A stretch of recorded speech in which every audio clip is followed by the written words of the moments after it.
नमस्ते, मी अन्वी मोरे. तुमचं माझ्या चॅनलवरती स्वागत आहे. आज मी इथे मुळ्याची भाजी बनवणार आहे.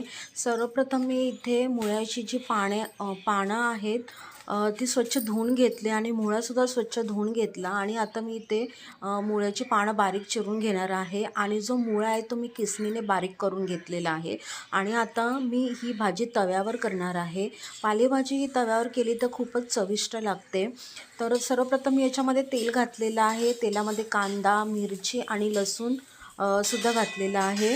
लसूण टाकले पालेभाजीमध्ये तर भाजी खूपच छान होते. आणि आता मी याच्यामध्ये जो मुळा बारीक किसला होता तो मुळा मी इथे घातलेला आहे. आणि नंतर ही मुळ्याची पाने घातलेली आहेत. आणि आता मी भाजी छानपैकी परतून घेतलेली आहे आणि त्याला एक छानपैकी एक वाफ येऊ दिली. आणि त्यानंतर मी याच्यामध्ये एक चमचा मीठ टाकलं आहे चवीनुसार.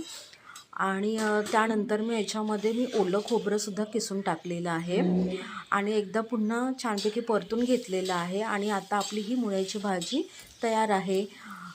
Thank you for watching. बाय.